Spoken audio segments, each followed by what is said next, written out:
2. Magnanimidade e pusilanimidade.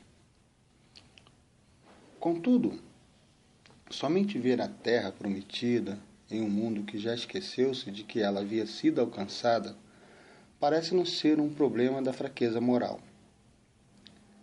A competência técnica de Weber como cientista não pode ser refutada, mas as deficiências de suas análises, ao negar o transcendente como fato objetivo da realidade, mesmo que não seja apreendido pelos sentidos da percepção humana, provocaram consequências nos seus estudos da política e da religião.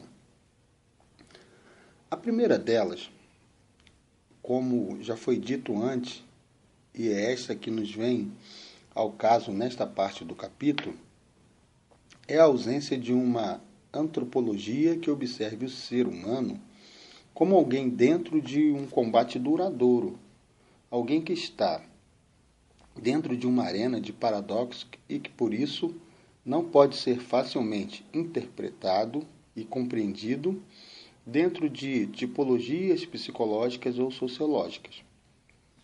Conforme veremos, a segunda consequência é a petrificação da política numa ação imanente, que se reduz às necessidades mundanas, disfarçadas de ideologias, sem se preocupar com uma ciência da ordem que aponte para o transcendente. E a terceira é a redução da história em um sentido definido e fechado como um sistema ideal, o que acaba por levar a um desrespeito à própria estrutura da realidade e à própria condição humana. Tudo isso se deve ao esquecimento de que já houve uma ciência que analisou esses problemas e estabeleceu uma série de princípios. Ela não nasceu na busca de um ideal. Nasceu da observação factual de eventos concretos dentro de uma determinada situação. Ela, sobretudo, respeita a prodigiosa quantidade de coisas desejáveis que a realidade, sem a nossa colaboração, inventou. Tal ciência se dá na alma do indivíduo e esta, conforme a sua abertura para as coisas que estão ao seu redor, pode escolher tanto a magnanimidade como a pusilanimidade, para usarmos duas palavras caras ao filósofo espanhol Ortega y Gasset. Nos nossos dias, o estudo da política e da religião pende para o lado da segunda, forte sem dúvida, mas que reflete a imposição de que o político ideal seria uma boa pessoa, como se um conceito abstrato fosse a coleira perfeita para um sujeito que, ao articular e comandar uma sociedade, precisa comportar-se como o restante da humanidade, ou seja, como uma mulher que se casa com um artista porque é artista e depois se queixa porque este não se comporta como um chefe de repartição. Os conceitos de magnanimidade e pusilanimidade, aqui empregados pelo autor e por este estudo, não têm cunho moral. Há neles uma descrição muito aguçada da alma humana e também uma distinção fundamental. Desde há um século e meio, tudo conspira para nos ocultar que as almas têm formatos diferentes, que existem almas grandes e almas pequenas, em que grande e pequeno não significam nossa avaliação dessas almas, e sim a diferença real de duas estruturas psicológicas distintas, de dois modos antagônicos de funcionamento da psique.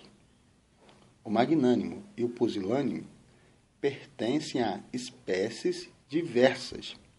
Viver é, para um e outro, uma operação de sentido divergente e, em consequência, carregam dentro de si duas perspectivas morais contraditórias.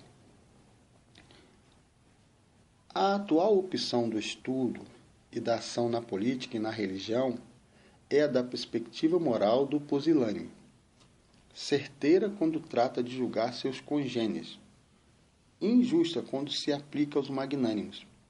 Os motivos são simples.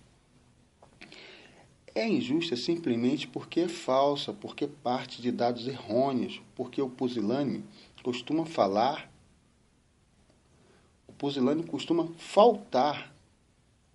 a intuição imediata do que acontece dentro de um grande espírito.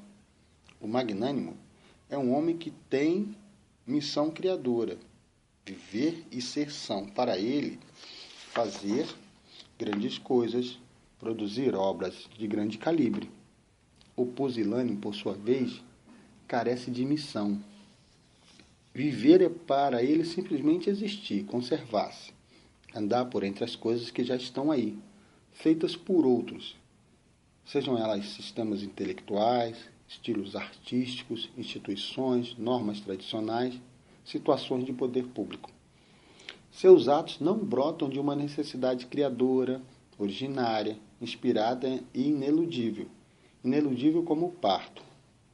O pusilânime por si não tem o que fazer. Faltam-lhe os projetos e o afã rigoroso de execução. De forma que, não havendo destino em seu interior, necessidade congênita de criar, de extravasar-se em obras, só age movido por interesses subjetivos, o prazer e a dor. Procura o prazer e evita a dor.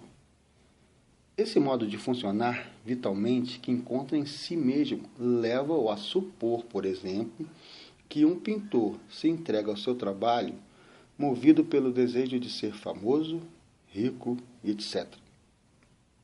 Como se entre o desejo da fama, riqueza, prazeres e a possibilidade de pintar este ou aquele quadro, de inventar um estilo determinado, existisse a menor conexão.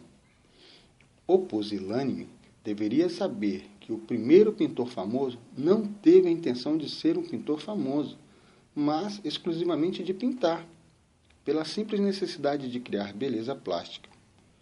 Só posteriormente, a sua vida e obra é que se formou na mente dos outros, especialmente dos pusilânimes, a ideia ou ideal de ser pintor famoso. E então, só então, atraídos realmente pelas vantagens egoísticas desse papel, o de pintor famoso, é que começaram a pintar os pusilânimes, isto é, os maus pintores.